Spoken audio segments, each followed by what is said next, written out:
Life isn't perfect, and neither are we. Nope. But we know how to face our fears And have some fun. and talk about all the messiest things of life. Like the messiest things.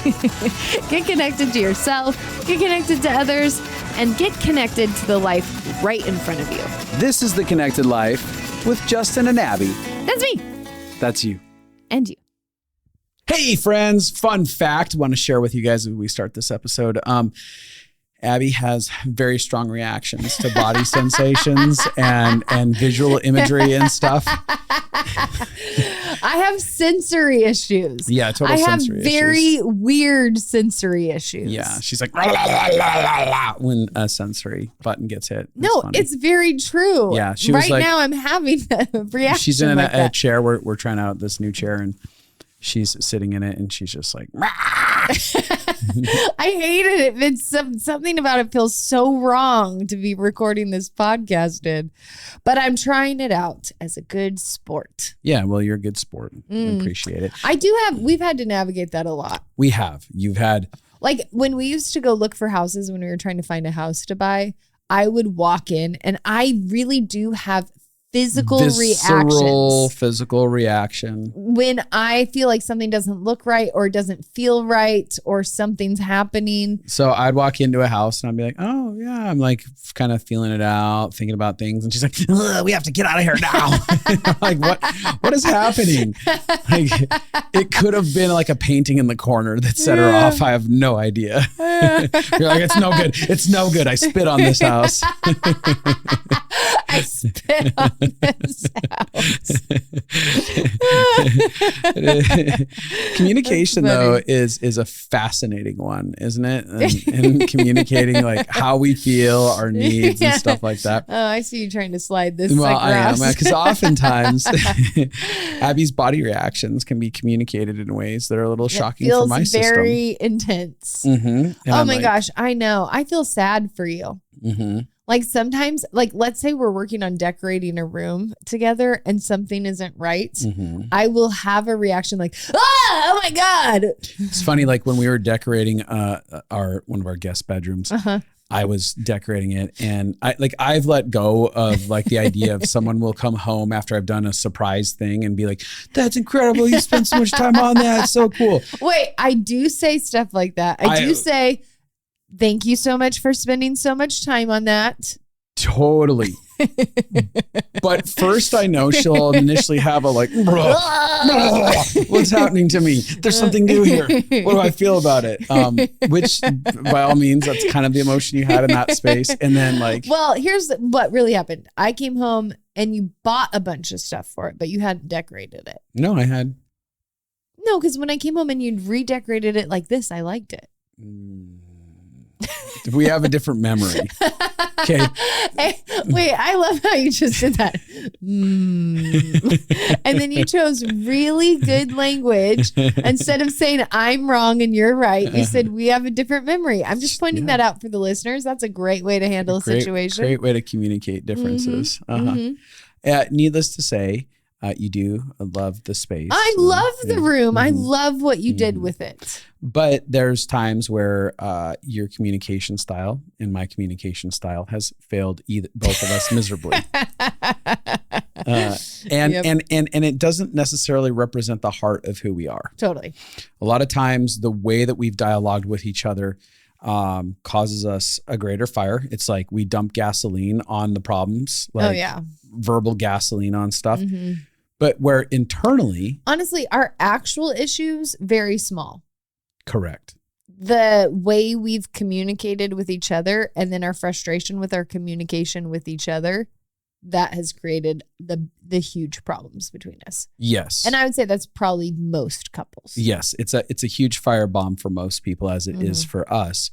And when you come into a relationship coming from two different cultural backgrounds, every system, every family unit has an entirely different cultural background. A conduct code. Yeah. Of what is okay to say, how we say that as a community. It's normalized, right? And what do we mean by that? Because I could be like, hey, I feel like you're not respecting my boundaries. And that could mean something totally different in your in your family's language. Right. I mean, that could communicate things along the lines of like, oh, that means I've done a super violating, horrible thing that only the worst human being, crosses a boundary. Whereas I could have meant it like, oh, hey, I feel like you're not hearing this thing I'm saying. Right. So different people use language differently. No one uses it the same.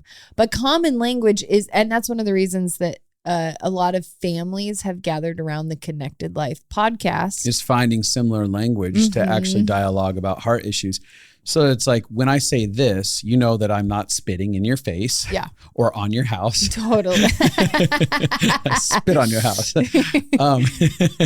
But then you can go, oh, okay, we're all in the same frame of mind of like, oh, that's language means a good thing. Yep. It means it's communicating about something that's vulnerable. It's like, oh, I can see you're wanting to connect with me because I have this similar language.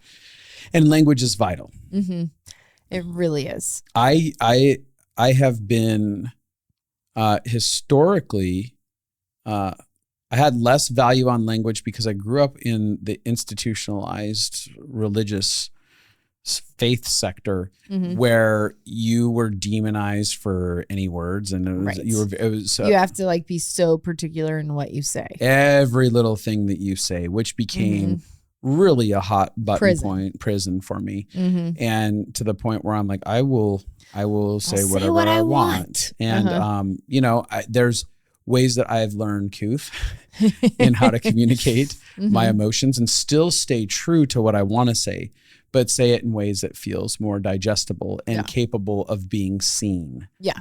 Well, I think what I've had to look at in communication with anyone, you're looking at what is the result that I actually want. Big question. From this communication. Yeah. Is the result that we feel connected and understood? Or is the result that I'm right? Now, a lot of people aren't going to be like, no, the result I want is to be right. That's not what they're consciously going to think, but that's often how we approach something. I know when me and you got married, I would be like, no, the right way to say things is blah, blah, blah, blah, blah. And you'd be like, the right way to say things is blah, blah, blah, blah, blah. You had a deeper voice. Blah, blah, blah, blah, blah, blah, blah. Yeah. And so what I'm saying is we both felt like our beliefs on communication were the end all be all. Yeah. And we were trying to convince the other person to come communicate in that style instead of being like, what can we create together? Well, yeah. And I think the word that you're looking for there is collaborative and collaborating on communication styles. Like, hey, if I'm going to do a relationship long-term with somebody, or I own a company, or I'm managing a company or anything like that, like, am I collaborating with the people around me to get on the same page of how we want to dialogue? And it doesn't mean anyone's more right or more wrong. It's like, what works collectively for us? Yeah. And what are some healthy ways of communicating that kind of have been proven to best be heard inside of circumstances? And how do we implement that style into it? Yeah. I know that, You know that what? I know that you were peeking over your shoulder and I didn't know what was happening. Oh yeah, I was trying to make sure the recording didn't stop. Oh, that's good. That's good. I know that for us, we both came into one of the terms. I know you hate this term, but I'm going to use it anyway because it really impacted me. Was, are you using violent or nonviolent communication?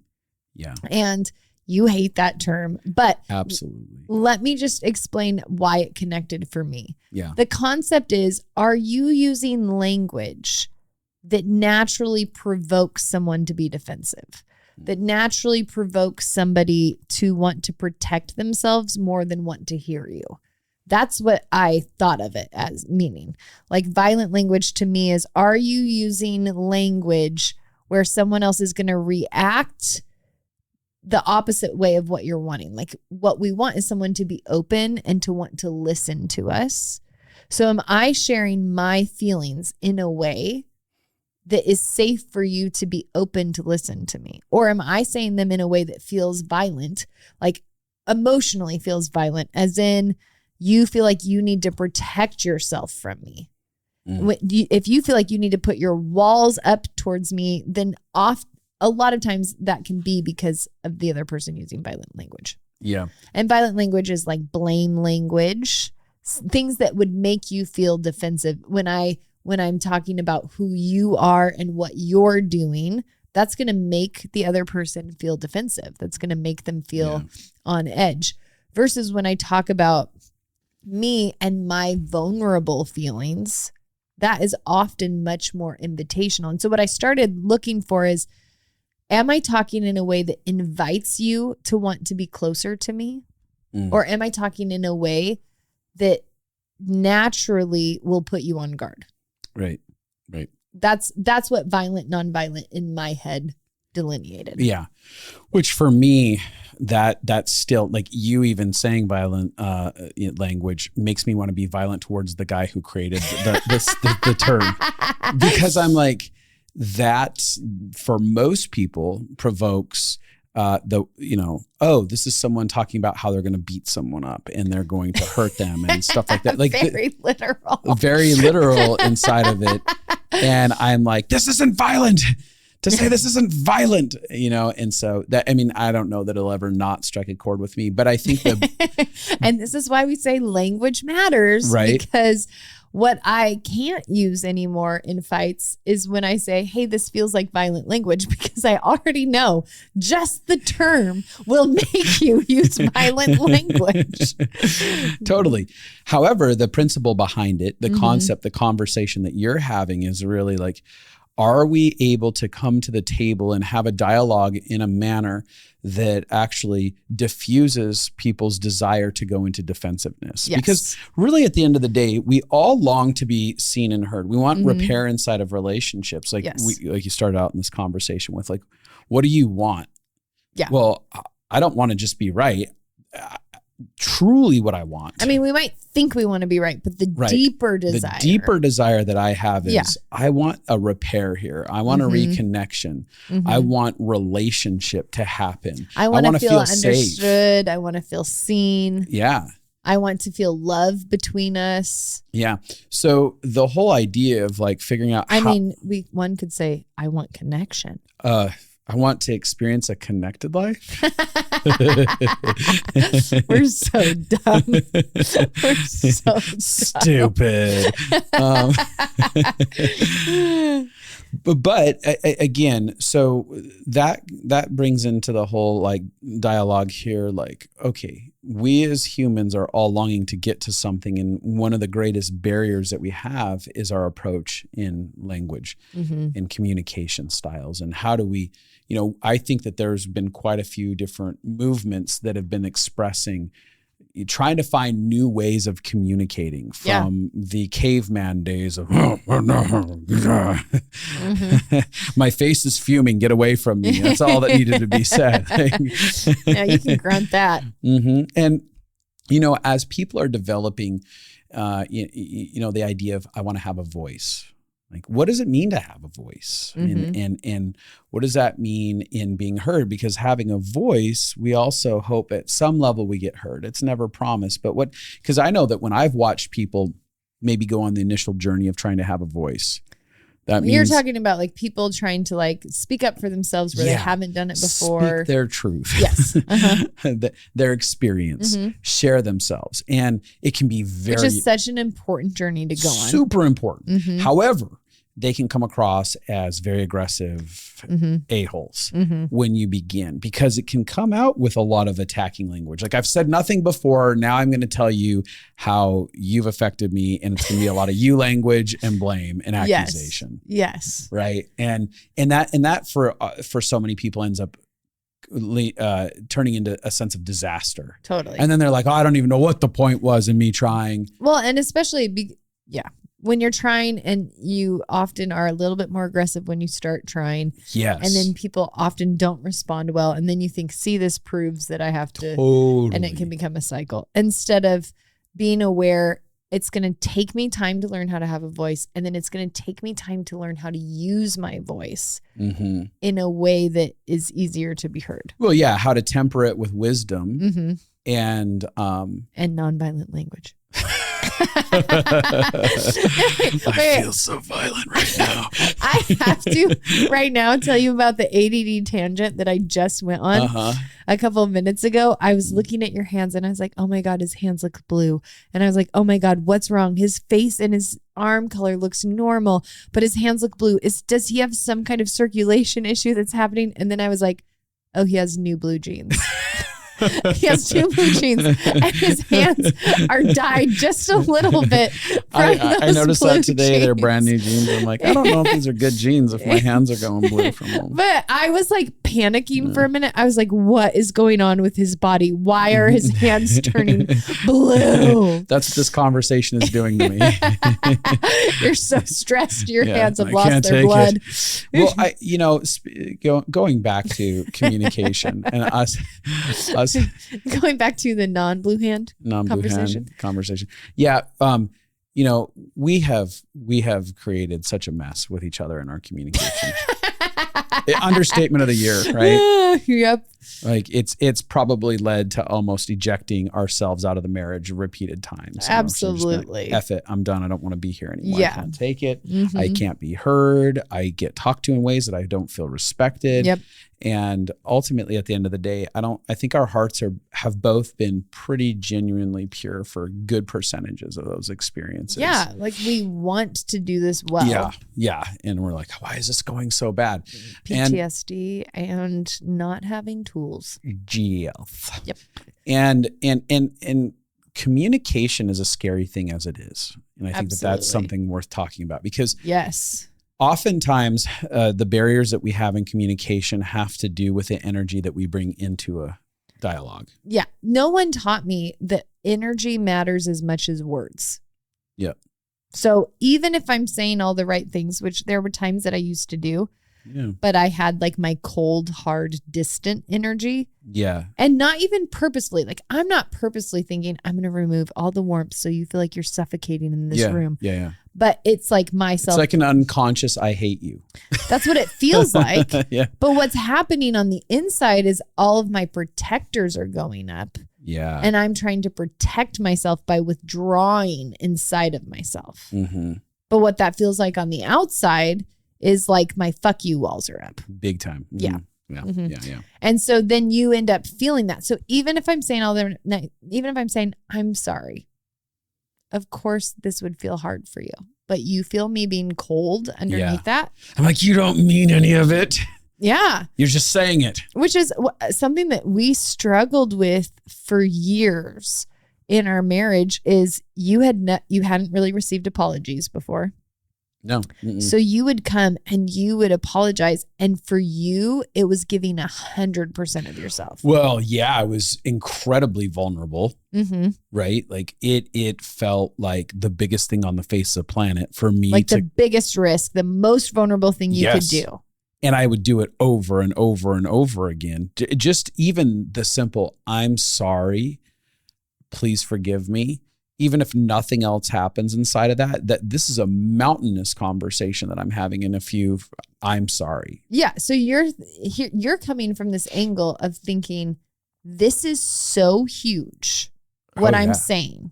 And it costs me everything to say it. Especially because everything communicated behind me is that the worst thing that you could ever do as a singular human being is look into another person's face and say, I'm sorry. From your childhood. From my childhood. Because it's like this admission of you're a terrible human being and you failed and you're like, it's just like something people around me, I mean, my whole family and then the other people around me beyond my family, I didn't have an experience with people who were like, hey, I'm sorry is a good thing to do. Yeah. And it wasn't common. So it must mean like it's a huge thing to be able to get it out of you, right? Right. But then, so you would come and here it was costing you everything. But for me, and I'm fighting walls inside of myself, right? Like I'm fighting a barrage of internal things that are screaming at me, get out of this house, leave her, drive away, and keep driving until you hit the other ocean on the other side of the United States. And I'm like, no, you will push through this and go back to the room and you will say, I'm sorry. I wish we were already video recording because that was adorable. Yes. And so my experience is you come in and you say the words, I'm sorry, but I feel all of your internal battle. I feel all of your walls. I feel all of your, like, I'm pushing through to do this. I feel all of your anxiety. So the actual emotional experience I would have did not feel congruent with the words you were saying. So it wouldn't mean much to me. Like, it didn't mean anything. I was just like, great, you're saying words, but you sound harsh. How am I supposed to even soften to this? Like, it doesn't feel warm or safe. And so here you are paying this huge price. I mean, like, even you saying that right now, I can feel a 25-year-old inside of me devastated. As he's like, none of it meant anything. I'm being playful. But the thing is that, like, because we need to feel a felt sense of someone's walls down. Now, what we did learn is that sometimes you start with, I'm sorry, but your walls are still up. And you can just acknowledge that. Like, hey, I know my walls are still up, which is narrating, which is what we're going to get to in this conversation. Dive into narration. But the idea is, we started to learn, like, sometimes the sorry has to start before the warmth can come back because you're still fighting your walls. So I learned to let go, because I thought it was like a lie, or like that you were just trying to get over the conflict. Like, whatever, I'm sorry. Right. Whatever, right. I'm just sorry. Just like shut this down. That would escalate me emotionally, because I'm like, I'm not just trying to shut this down. Damn it. I'm doing the one thing that's the worst thing that I could ever do. Why? Yes. And I'm like, but you're angry at me saying I'm sorry. How is that supposed to feel good? Like, it feels like you're throwing daggers at me while you're saying I'm sorry. I love your giggle over it. Why are you laughing so much? I think probably because there was a part of, like, I just have this imagery of me as a little kid when my dad would, like, after there was a painful situation with my mom, and then he'd grab me and be like, apologize to your mom now. And I'm like internally like, screw her. Oh, yeah. You know, and as you're talking about that, I'm like, yeah, I used to drag Justin down the hall to talk to Abby, like talk to her and say, I'm sorry. And he's like, screw you. Yeah. I'm sorry for what I've done. And I'm like, good. Now go think about it, Justin. It's so true. And then the fight cycle that would happen is I would be like, it wouldn't feel like enough for me to want to come down from my trigger. Yeah. And then I would want something different, and then you'd feel like nothing will ever satisfy you. And then we just go in a loop. And so all of that story to say, something that I've learned is that energy in a fight matters as much as the words in a fight or conflict, or it doesn't even have to be a fight, a conversation. Sometimes people will recognize this. If somebody gives you a compliment, but you feel weird energy with it. Totally. It can influence, like, maybe I've had people give me compliments before and the energy feels like they're actually just hating themselves. Like they're like saying, oh, you're so beautiful because of blah, blah, blah. And it actually because I'm not beautiful and I'm ugly. Yeah, it actually feels like it's about them. Or like sometimes people give you a compliment and it feels like they're sucking up to you. Or sometimes it, like, the energy that people deliver their words with impacts how it is received. Yeah. And so I think that can lead to so many miscommunications though. Totally. Because I'm so sorry. No, go ahead. Because let's say you say something to me and I pick up that there's an energy to it. Yeah. And this happened a lot in our marriage where you would say something and I would feel like an edge or a harshness or a coldness or whatever. I then would make up what that energy meant about you and what that energy I was feeling. And people like to act like they know how to do this. Yeah. They like to be like, no, I know they said this and they were thinking da, da, da, da, da, da. Or I know they said this and they were really angry. And I did that for years with you. And I've done it. Yep. And, you know, for me, probably one of the number one energies that I had internally was anxiety. Yes. And it wasn't, you know, I was joking earlier about screw you. And that's been there. That's absolutely been like, I'm angry and fuming, but I'm more more often than not, I had hyper amounts of anxiety and fear that like, this is just going to keep going disastrous. And all I want to do is get back to the connection and this isn't going to work out for me. And it was emotions like that. And then once, you know, a judgment about my energy was made, then I'd lose it. Yeah, because and you'd say, see, I knew you were angry at me. And I'm like, no, I'm feeling judged now. well, anytime you tell someone else about them, that is violent language.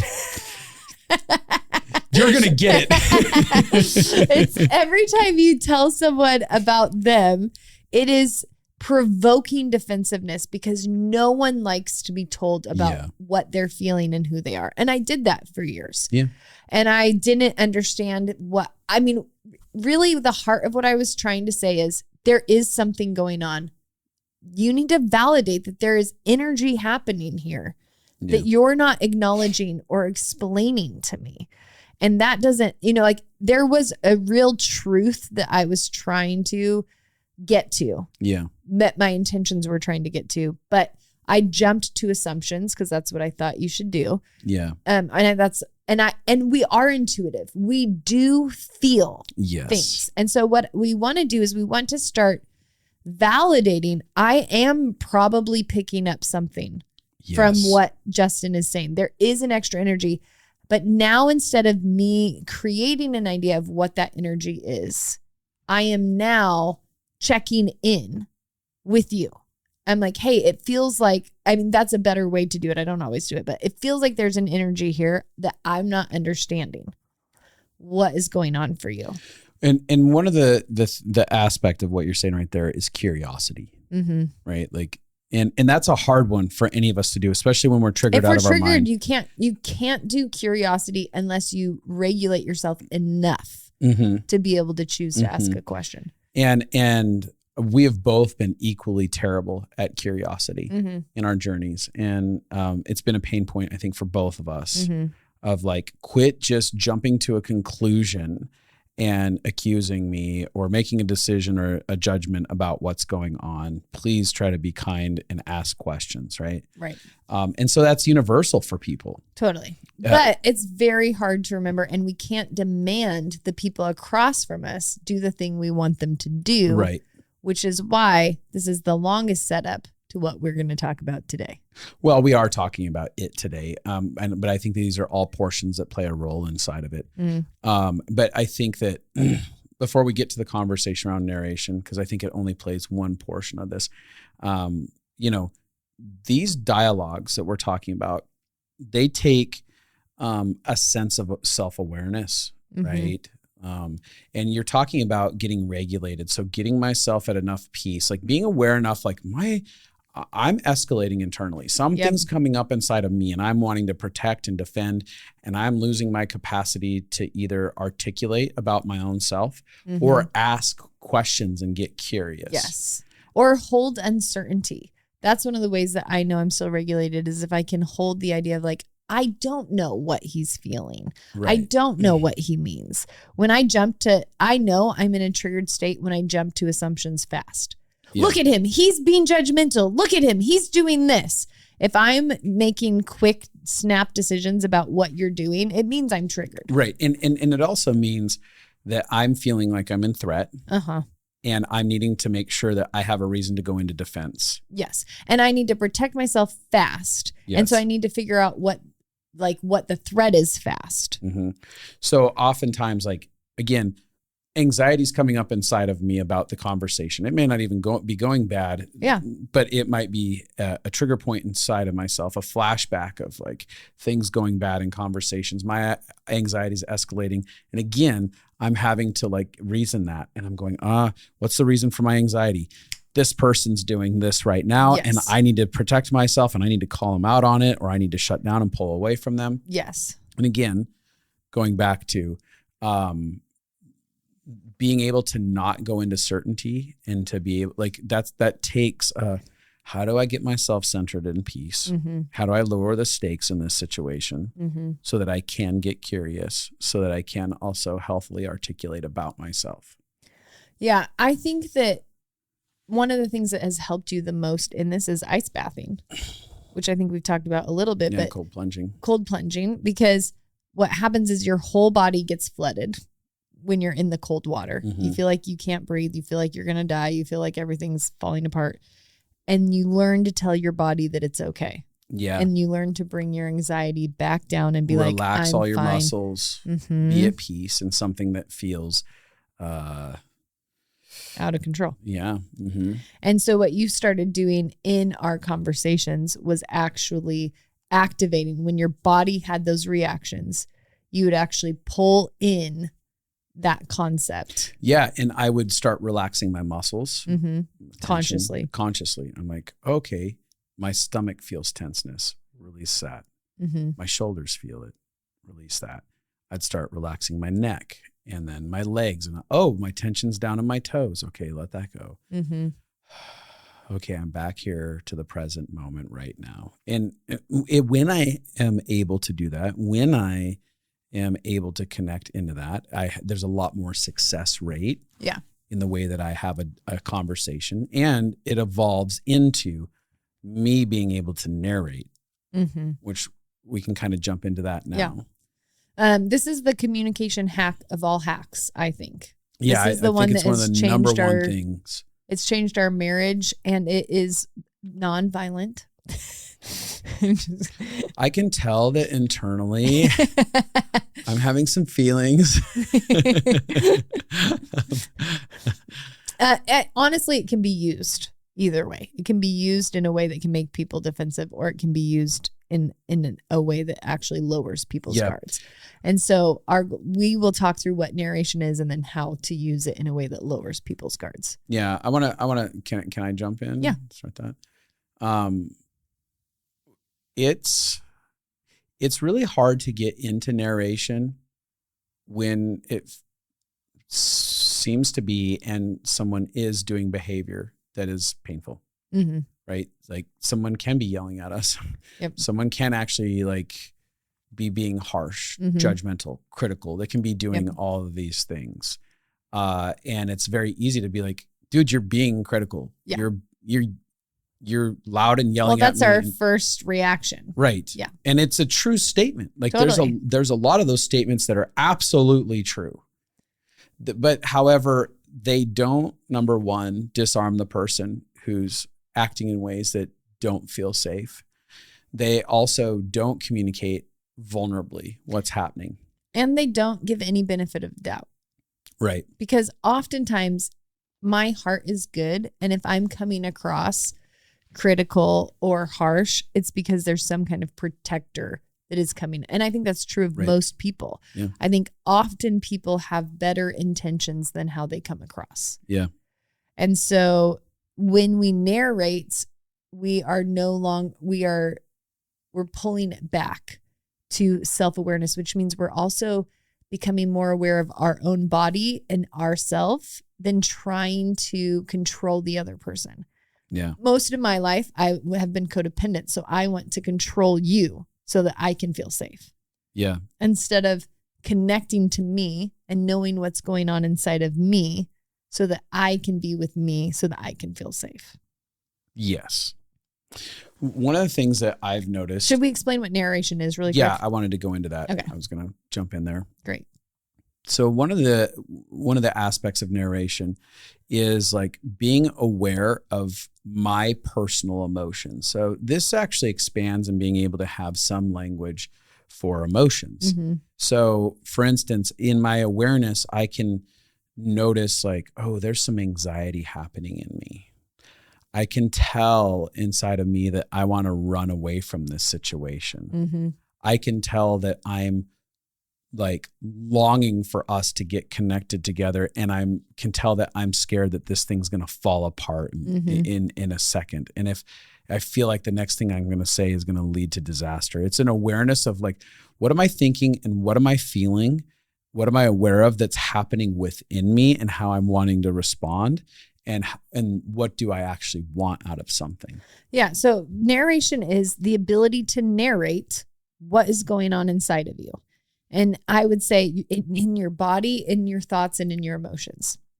And when you narrate scientifically, even if you just narrate inside your own head to yourself, It starts to pull your blood flow from the amygdala, which is your emotion processing center that is sending you into fight or flight, back to the executive function of your brain, which is where you have more thinking ability and more logic ability and the ability to regulate. So one of the things we teach people is the first step to regulating an emotion is being able to narrate internally what is going on inside of you. And there's a couple things that you look for. One thing is to start to notice body sensations. Yeah. So I never paid attention to body sensations before. I was disconnected so far from my body that I didn't know my body was having sensations. Yeah. So now I can feel, I have an anger wall that like goes up, and I can actually feel it's like I kind of get more, it kind of feels like a rigid ice protector, but I can start to feel it now before it's up. Before I couldn't feel it before it's up. Or I can start to feel. So you can feel it initiating. Yes, because now I recognize the body sensation. And once I labeled that body sensation, oh, this is when my ice wall goes up. Now I can feel when it's about to happen. Or now I know what anxiety feels like inside of my body. A few years ago, I didn't know that I had anxiety ever. So I didn't know what it felt like. So now once I started labeling, like, this is what anxiety feels like. And I noticed, oh, I start to feel this in my chest, and I start to feel this in my legs, and I start to shake my foot, and when I started to recognize these things, now I can notice, oh, my anxiety is building before my brain or emotions feel it, because my body often feels it first. Yeah. My body often feels it first, and then my brain makes up why it's feeling that. And then we go from there. So it's important because now I can narrate, oh, I'm starting to feel anxiety before I explode. Yeah. Before I get to a level 10. Yeah. I can now say, like, I can start to notice. And the more I started to notice, the more I realized there were a lot of flags before I hit explosion point that I had never paid attention to because I didn't know what was going on in my body. Which this is a pain point for a lot of people in their personal lives where they're like, I don't know, I'm fine. And then all of a sudden I flip a switch and I don't know how I get to flipping this switch. And it's like, oh, there was like a dozen red flags about that switch, about telling you like, hey, it's about to be flipped before you got there, but you weren't connected into your body enough. You weren't self-aware enough. And that's not a bad thing. It's normal that we have that. But instead of It's actually a trauma response. You start to numb out your ability to feel your own sensations. Yes. And so emotions, body, feelings, all kinds of stuff. You have like to that. relearn how to feel and be present inside of that. And so as a side note, there's no shame if that's happened to you because it's a very universal experience. Yes. And that doesn't mean that when it happens, it has to be a blowout. It could be an implosion. Yeah. Where it's like, all of a sudden you're in bed for 3 days. Yes. Or I run away from conversations and then avoid people for 3 weeks and I don't know how I got there. Like, yes. It all built and you weren't doing the necessary like self work of understanding yourself to like give a leeway into sharing with someone what's going on and figuring out what you need. Yeah. Because there's two parts to narration. One, narration, first and foremost, when I can internally narrate, I can begin to go, okay, what do I need? Yeah. Well, I can tell that I'm probably going to need to communicate that I need a boundary. I need something to stop. I need something to be communicated different, or I need to remove myself from something, or I need some time to breathe. Even finding out your own needs right there. Yeah. So when I think about narrating, let's start it before we get to needs. Let's just start at narrating what is. So one of the things I often narrate is, am I going into a 4F, which we talk about in Pathway to Freedom, fight, flight, freeze, or fawn. And that normally is one of the first things I can recognize. Am I starting to get my fight energy? Like I'm like want to lawyer, or I want to push back, or I want to push against, or I feel resistance inside, or am I wanting to get out of here? I want to scroll on my phone, or I want to run away from the conversation, or I want to escape and start thinking about the TV show I was watching last night, or freeze. Like, am I just melting down on the inside? Have I lost my ability to think? To even access information. And so that, or am I trying to make it all happy right now? Yeah. Am I just trying to make we're good. We're good. Not a big deal. I'm so sorry. Let's just like. So that's one of the first things I narrate. I can tell I'm going into freeze. I feel like I'm going into fight. I can sense that I'm starting to want to go into fight right now. Yeah. And just that sentence, first of all, to myself, because then it starts to alert me, this is happening. Yeah. And then again, my blood can get to the executive function of my brain, and then I can think through options of what to do instead of just reacting from fight. I now have the ability to think through options of what to do. Yeah. Then I can also share that. And typically, and again, the energy you share it in matters. So if you're like, I'm going into fight right now, like that won't actually be inviting. Yeah. For the Versus other like, hey, I can tell that like I'm starting to kick into fight. Like I want to react. I want to defend. And I know that's happening inside of me. I want to take ownership for it. I want to bring it to the table so that we know that like, hey, I'm feeling threatened, obviously. Yes. And that's exactly what we try to do, is we try to narrate in a regulated way, which is exactly what you just described. And this has changed. One of the number one fights this has changed is when you go into freeze. Yeah.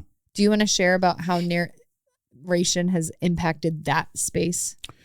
You know, oftentimes I feel like there was some strong judgments on your end when it came to me going into freeze. Oh, 100%. I felt like you were stubbornly refusing to engage. You were purposefully like punishing with the silent treatment. Right. And you were purposefully cutting me out. And it felt so cold and uncaring, because I could share something that was really deep or vulnerable, or like something that felt very raw. Yeah. And then you just have silence. And they say emotional neglect is worse than abuse. And freeze feels like you act like I don't even exist. That's what it felt like. It felt like I don't even exist. I just poured out my heart to you and I shared all of this stuff, and you're not even acknowledging me as a human. Right. So, and what would happen in an interaction like that, as a side note, is as Abby is entering into a judgment space and her pain towards me, then all of a sudden I'm feeling so attacked. And there's this bottled freeze energy that eventually for me turned to fight. Yeah. Then finally I'm like, well, F you. Yeah. Because I'm like feeling already, there's this barrage within freeze. There's like this barrage of pain that's happening that starts shutting down my ability to have any logical conversation. So if you're to say in the middle of a freeze point, what are you thinking or feeling? And I'd be like, I don't know. Yeah. Like I literally don't know. I don't have access to something. And now I'm being asked. Freeze for you also sometimes is like dissociating. Like you can't access yourself. Yes.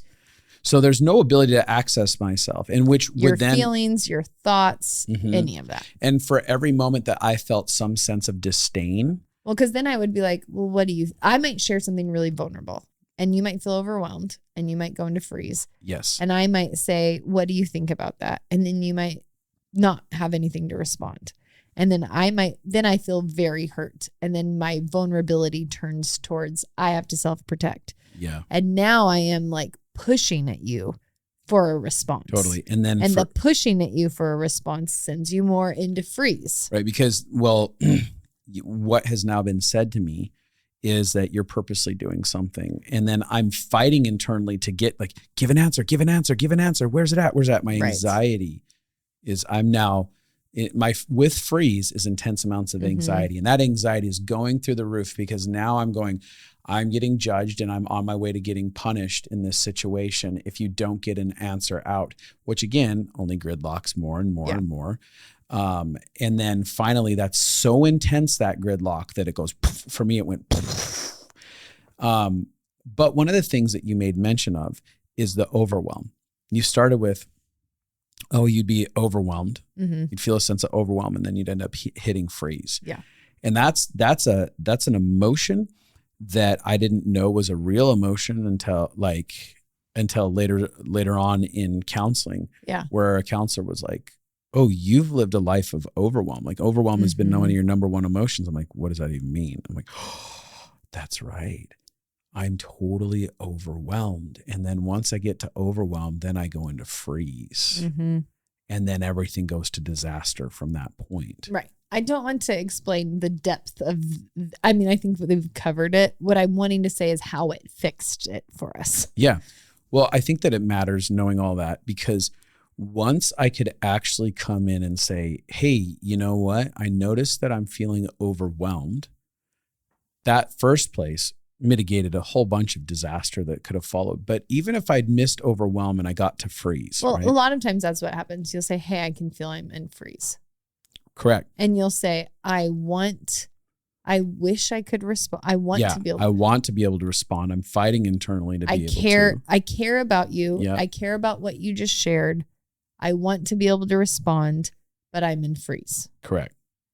And just narrating that immediately makes me not feel rejected, abandoned, neglected, cold, any of that. It brings warmth into it. And that's what we're talking about, narrating, just letting someone know what is going on inside of you. And oftentimes choosing that vulnerable thing to let someone know.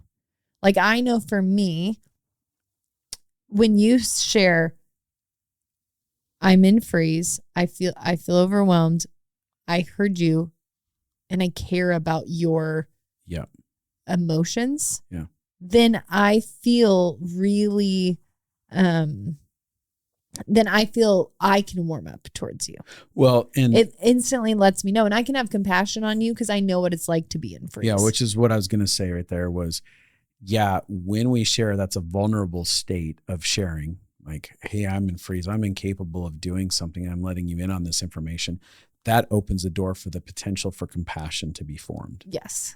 To go, oh, okay, for you, you're able to be like, okay, this isn't about me not being unlovable or not being cared about. This is about something that's very difficult going on inside of this person, and they want to overcome that, and they want to do this well, and they want to meet me. And so again, that invites the potential for connection. Yeah. And I often don't know, like in a lot of fights when you're both triggered, you don't know what to do. And so even just narrating that has been really helpful for us. I mean, that's been a vital statement of like, hey, I feel like stuck right now. Like, I don't know how to move this conversation forward. I want to be able to do it. I want to continue to engage.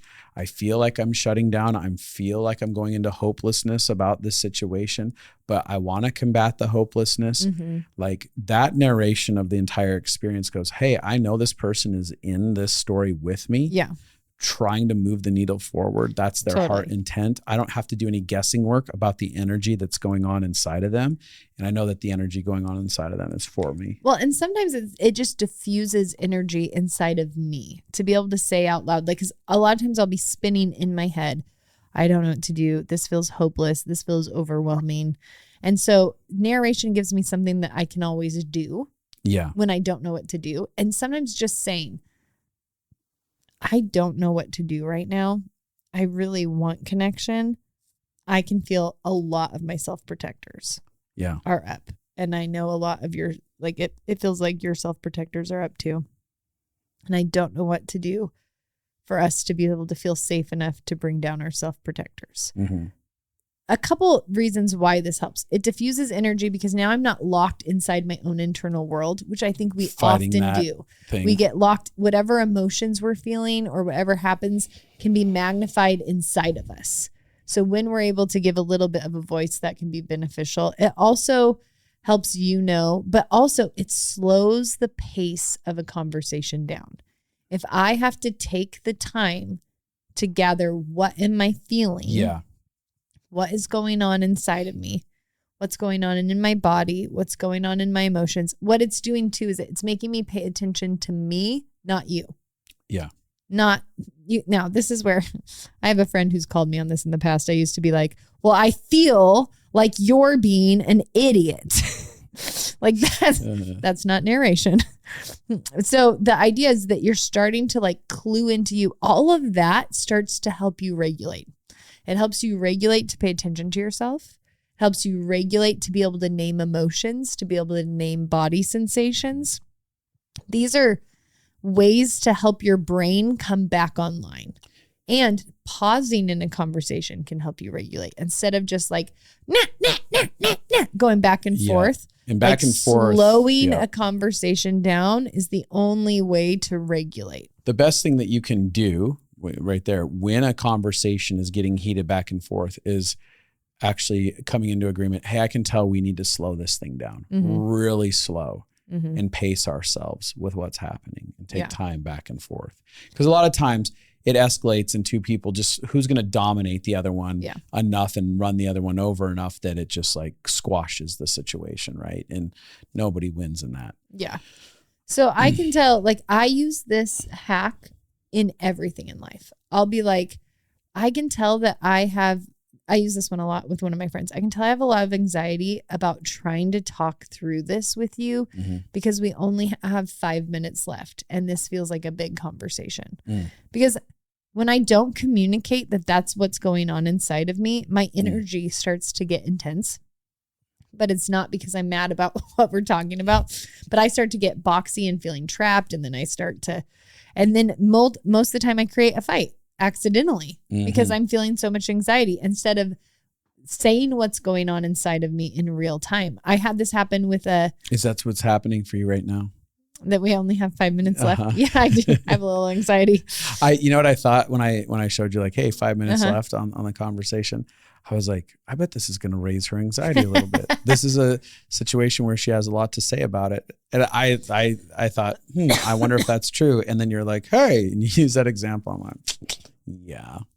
Yeah. I mean, it also just reminded me that is a situation that happens a lot for me. Yeah. Yeah. And especially with ADHD, there's a lot of things that raise my anxiety. And so like in the past, we used to get in fights when we'd work together because you would be doing like, what is everything we need to do this year? And I'd be like, I feel overwhelmed. That makes my list to do. And then I'd just react like, I can't do it this way. Instead of now, I'm much more able to be like, hey, I can tell that I have too much anxiety to think through this big picture right now. I have so much that I need to do. I need to be able to do this first. Can we have a conversation about that later? Part of narration is just self-awareness. I know what's going on inside of me enough that I can label it and then communicate it. And I think that I think we should do a part 2 next week on this. Yeah, that might be good. Because I want to talk about how to use vulnerable language in narration and give tons of practical examples. I want to finish with this. I just used this the other day. I was in a consultation with a counselor. I'm getting a new counselor. And so they had like a 20-minute like connect to see if they're the right fit. And when I got on, nope, you know what? This is a long story. I'll share it next week.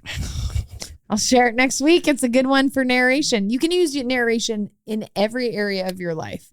Even at the grocery store, you could be like, wow, I can tell I'm feeling a lot of anxiety because I'm in such a rush. And I don't want that anxiety to come out at you. Even that, it's like, it is a way to release the steam without having to use the energy at something. Yeah. We are going to release the energy of the emotion we have somehow.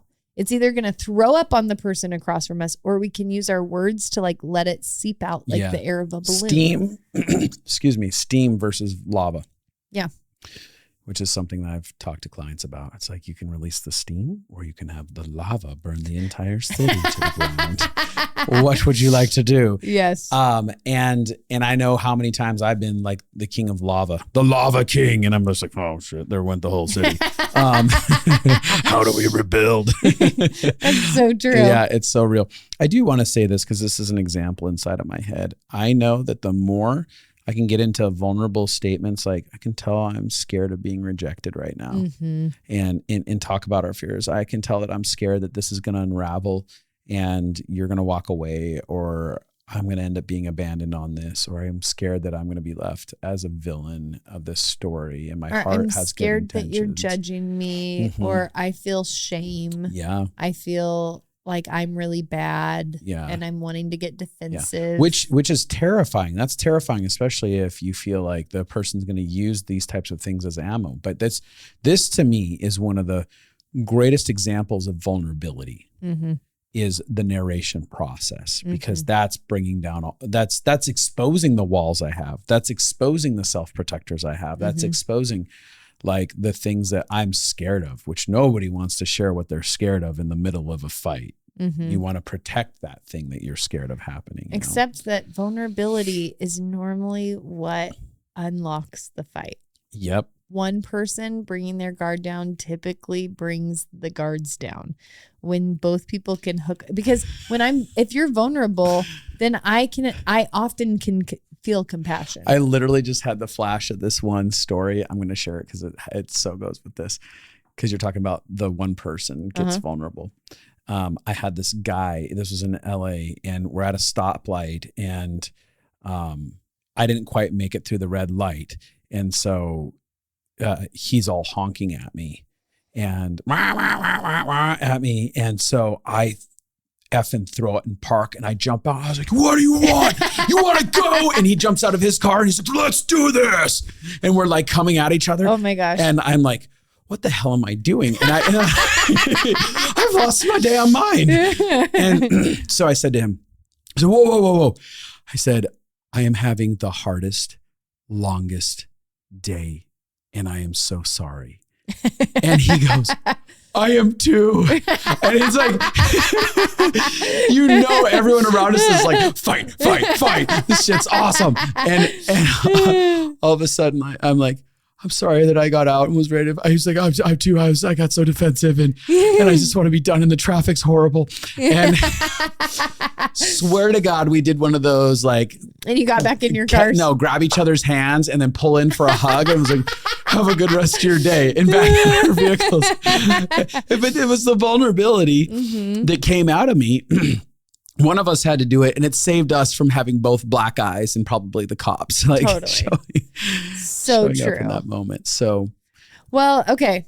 One thing that we recommend living fully alive is signups are up, and the more you become self-aware, the more you can narrate. Like, it's like you actually have to learn to know yourself, create a healthy relationship with yourself, learn what emotions you're feeling. Like, some of those things, they all build on each other. So if you're listening to this is a great time to change your life. 2024 is a great time to purposefully, intentionally spend time connecting to yourself and growing. And Living Fully Alive is one of the most popular courses we've ever done. Yes. It's what entire families go through together.